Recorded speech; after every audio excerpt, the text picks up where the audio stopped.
I'm so lonely.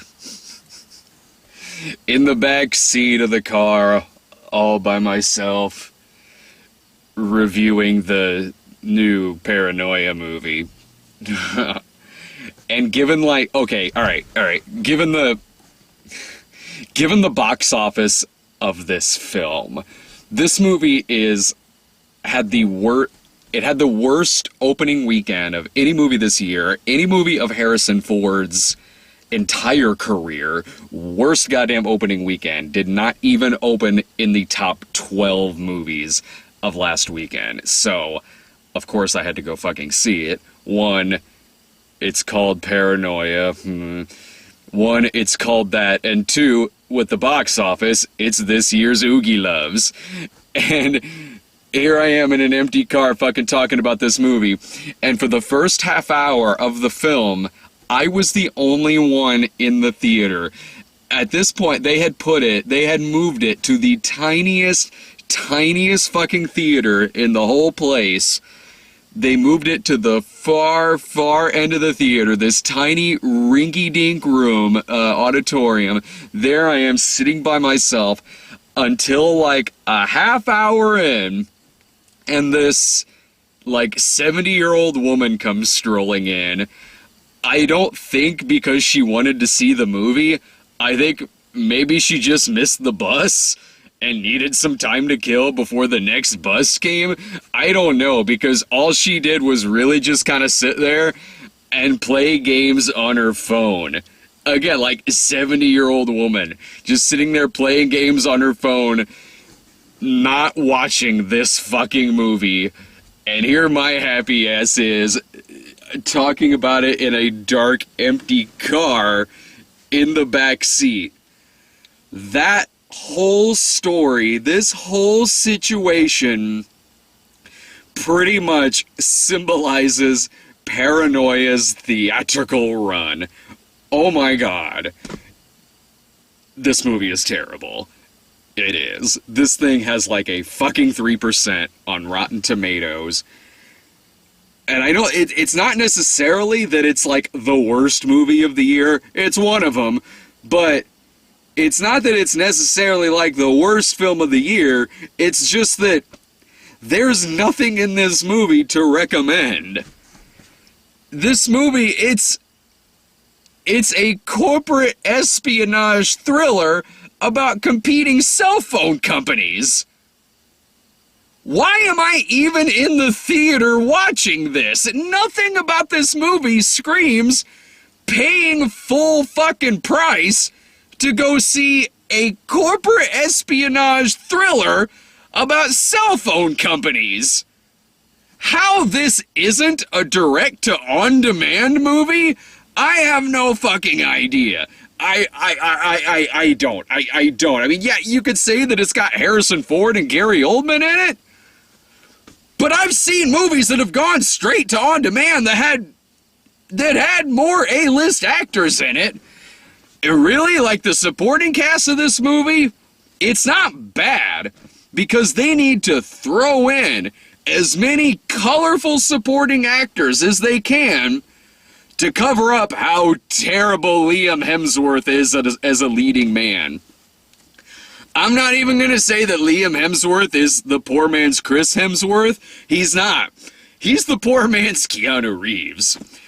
There was a time and a place for a movie like Paranoia to be released to theaters. And that time was the mid-90s. The mid-90s when stuff like The Net was popular. That's what this movie is. It's a mid-90s movie that's being made today, and they released it to theaters, and it bombed, because it's not 1995 anymore. So of course no one wants to fucking see this shit. Hell, I didn't even want to see The Net when that came out. This movie's not even The Net, it's The Net 2.0, and it just happened to get released in like 3,000 fucking theaters. And watching a movie like this movie has so much fucking rich white people espionage in it that it might as well be a Skinamax movie. It feels like I'm watching a Skinamax movie with the sex scenes cut out. Like, if this movie were... Okay, if this movie's not like The fucking Net, then it's a movie I should be watching on fucking Skinamax, and any minute now, fucking Larry Poindexter's gonna come out and just start railing Shannon Tweed to get back at the evil cell phone company and her evil boss, Andrew Stevens. Alright. So the supporting cast in this movie: Harrison Ford, Gary Oldman, Richard Dreyfuss, who's literally dying on screen, Josh Holloway, which... Why isn't Josh Holloway a fucking leading man in motion pictures? Seriously. He deserves a lot better than his throwaway FBI agent who shows up in 2 scenes. And Julian McMahon is also in it.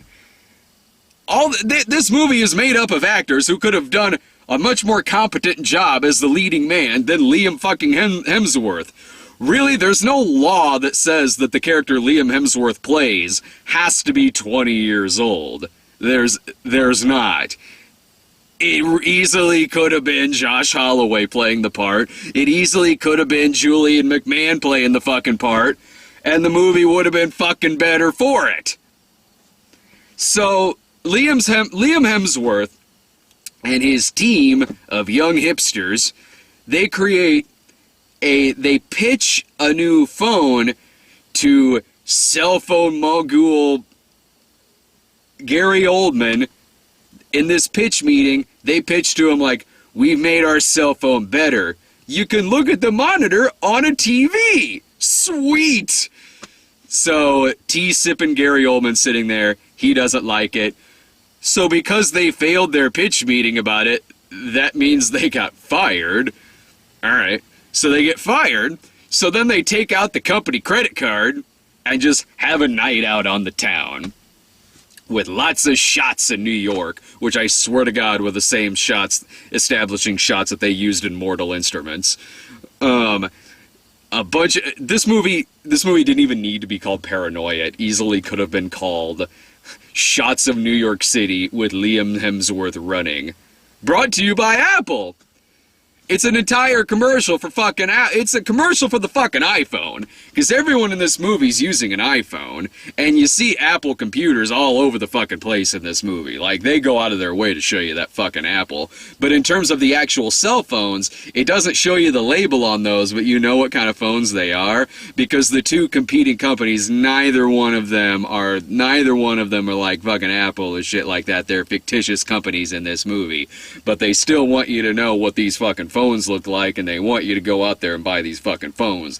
This is a giant fucking commercial for these goddamn fucking phones. So, Gary Oldman, he catches Liam Hemsworth. God damn it, that's an awkward name to say.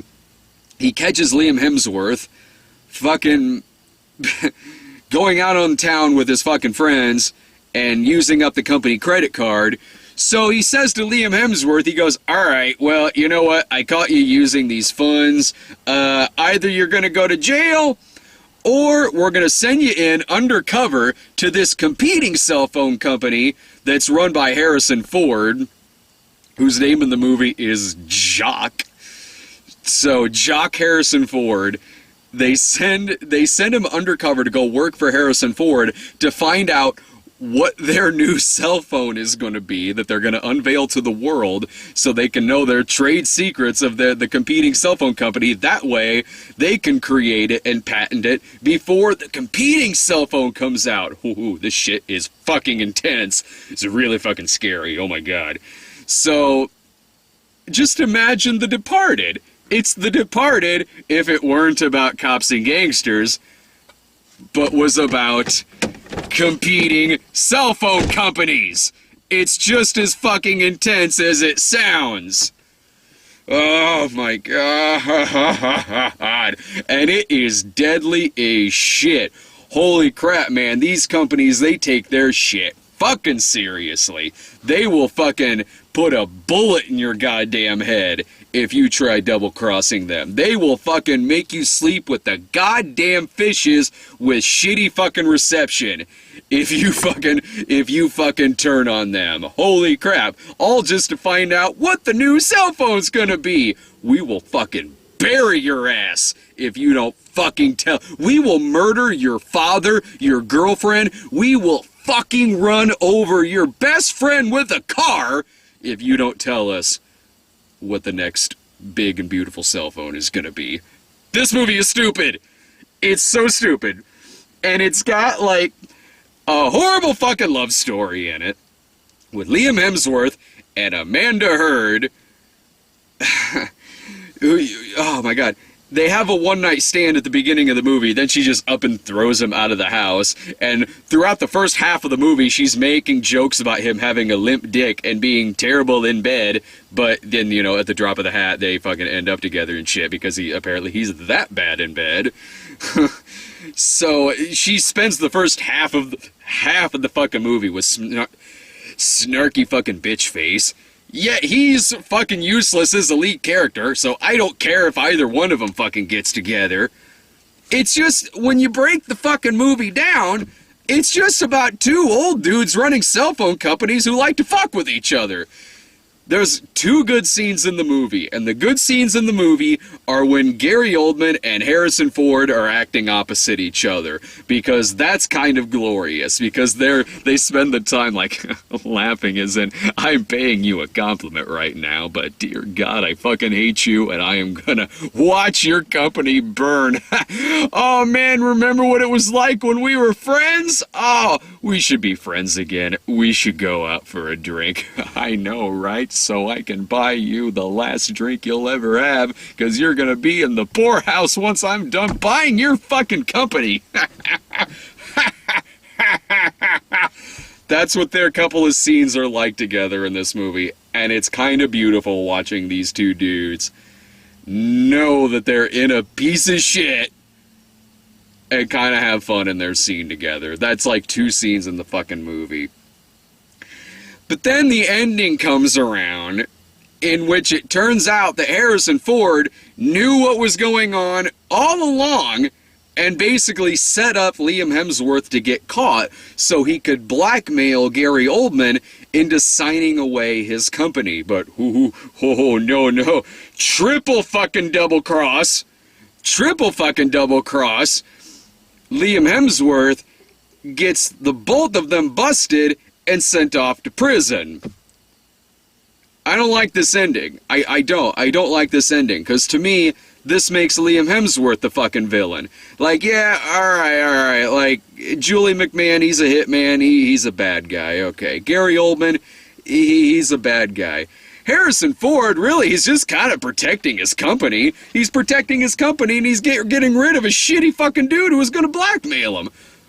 Why the fuck does he have to go to fucking jail? What the fuck? I don't like this. I don't like this at all. It makes Liam Hemsworth incredibly unlikable because he basically shut these two companies down, put hundreds of thousands of people out of work, took people's cell phones away because he's a fucking tool. Because he's a fucking tool with a guilt complex.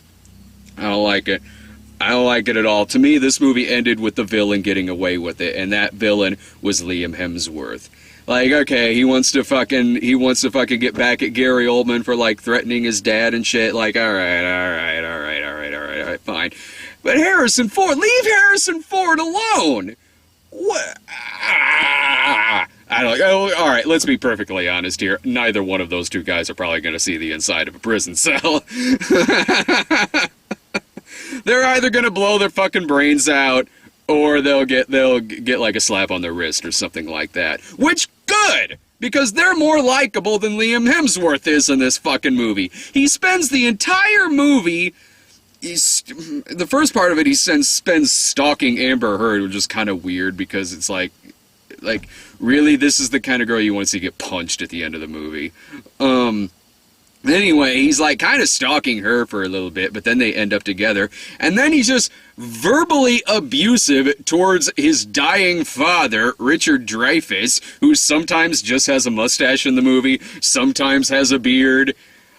I guess just depending on what day they woke up Richard Dreyfuss. I don't know if he had time to shave before he got to the set. He spends the whole fucking movie fucking berating him, talking down to him like, I will never be like you. I'm gonna be rich, god fucking damn it. Oh yeah, I'm supposed to fucking like this fucking guy. Yeah, sure. Why the fuck not? This movie's bad. It's bad. It was watching this movie in a theater, for the most part by myself, and even reviewing it like this has made this one of the more depressing movie-going experiences this year. And then to a half hour later follow it up with going into fucking Mortal Instruments. Oh my god. Like, okay, yeah. It sucks having to go see some bad fucking movies, but usually you don't have to fucking follow it up with another goddamn bad movie. So, Paranoia, do I recommend it? No. No, I don't.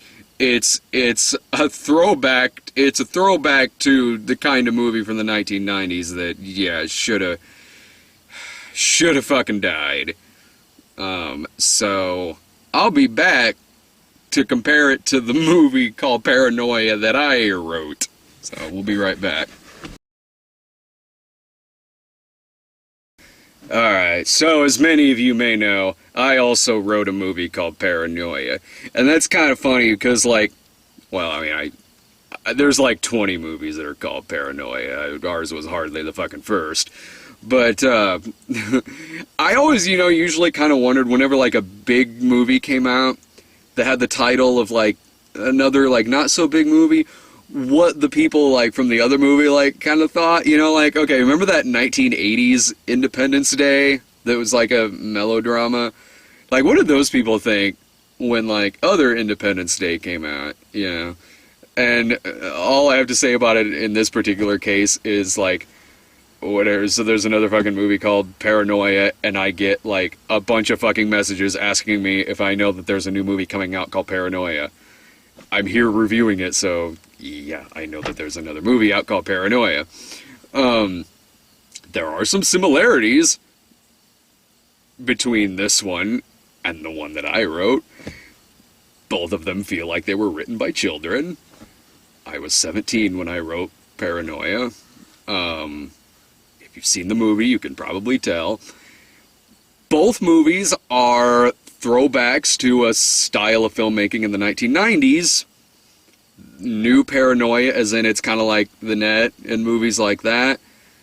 My Paranoia, in that it's very non-linear, indie, psychological serial killer movie with a twist at the end that thinks it's smarter than it actually is. Difference being, this movie, the new one, the Harrison Ford one's like based on a book, and I don't know when the book was written. The one I wrote was written in the 90s. And New Paranoia has Harrison Ford in it, and I spent almost a majority of suburban nights doing a Harrison Ford impression, because that's what I do. So there's that. And also the title card at the beginning that said Paranoia was actually very similar to ours. Like, it started out with a font that kind of stretched a bit. Like, the spacing between the letters kind of stretched, like white text against a black background. Like, wow, this movie looks really, really familiar. You know what I should have done? I shouldn't have gone and seen this in the theater. I should have waited for the writer's cut. I should have just done that.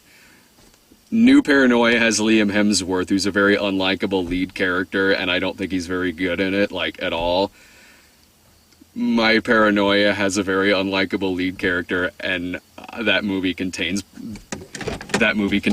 probably my least favorite performance of mine.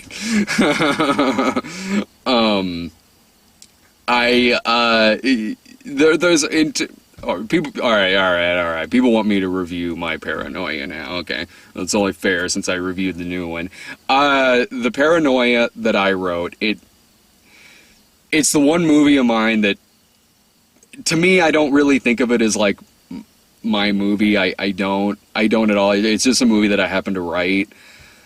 I wrote it again when I was like 17. I wrote it in high school. I wrote it in the late 90s. And Ryan, who I think did a great job directing it. I really like Ryan as a director. I think he handled that task really well. That movie is much more Ryan's baby than it is mine. It's much more Ryan's movie than it is mine, because really it was Ryan wanted me to send him a script. He wanted something to do as his first movie. I had that one laying around since the late 90s. I was never going to make it because it's a script that was never one of my favorites. I sent it to him. He liked it. He did some rewrites on it and whatnot, and then it got made. But he was a hardcore producer on that. He produced the shit out of it. He really had final say on that. It was definitely his baby. It was just something I happened to write. And yeah, I did a writer's cut for it to make it, because I'd lived with that script for so long. I kind of wanted to see what it would look like based on the original script I wrote, even though the writer's cut really only reflects like the third draft of it. Because I wrote a first draft in the late 90s, a second draft a few years later, and then the third draft was probably the one I sent Ryan, and then Ryan did some rewriting on it, and then there was that final draft of it. It went through a lot of different stages. So really the writer's cut, it was me, and that was always intended from the beginning. Like from the very beginning when I gave the script to Ryan, I was like, I still want my writer's cut, because I wanted to see what it would look like, black and white, with some stuff taken out of it, to make it more like the earlier drafts of it, and also with the soundtrack that I wrote to be in it way back when. As the movie is, the writer's cut to me feels more like it's mine. I mean, it's called the writer's cut. The writer's cut of that movie, it very much, it certainly feels more like it's my product, as opposed to it not feeling that way, to me not feeling that way. I like the writer's cut. I like the writer's cut just fine, because it just feels more like it's something I wrote. Whereas the DVD cut of it's just I just happened to kind of write it. That was it. It's certainly Ryan's baby, but there's things like I would have done a lot differently about it. I think that for the most part, the acting in that movie is really good. I think the direction is solid. I think it's got a lot of fun parts in it. The diner scene, I like. I like the montages that Ryan did. I think the soundtrack that Skitch did on it was great. I think it's got a decent setup to it. It's got a decent setup for a mystery. You know, you're kind of wondering where it's going, and then shit starts getting kind of non-linear, and you're not really sure. I don't really like my performance at all in the movie, but I regret the twist that I gave it.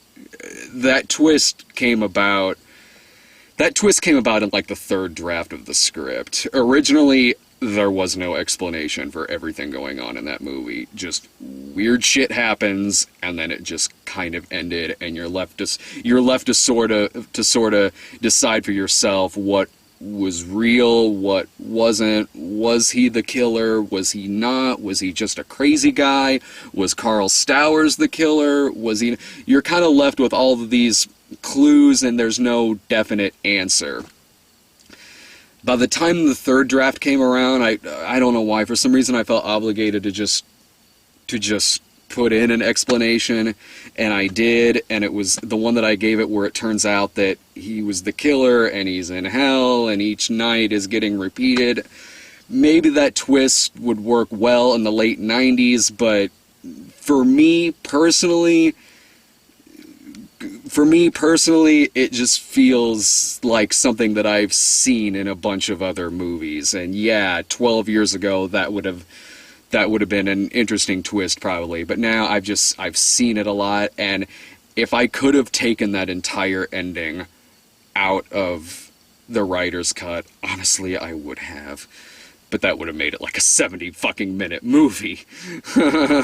One time I even toyed with writing a Paranoia 2 and just making it a comedy. And just making it a comedy because some parts of it I think are unintentionally funny. So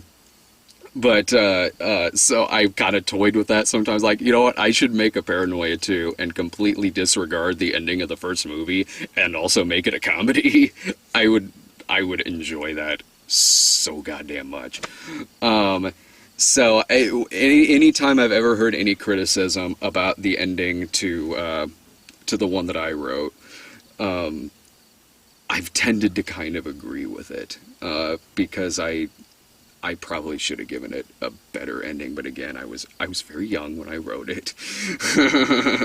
But you know, there's two versions of the movie. There's the DVD version, and there's the writer's cut. Some people like the writer's cut better. Some people like the DVD version better. You have two versions to decide. You know, they're both pretty different from each other. They are both rather different from each other.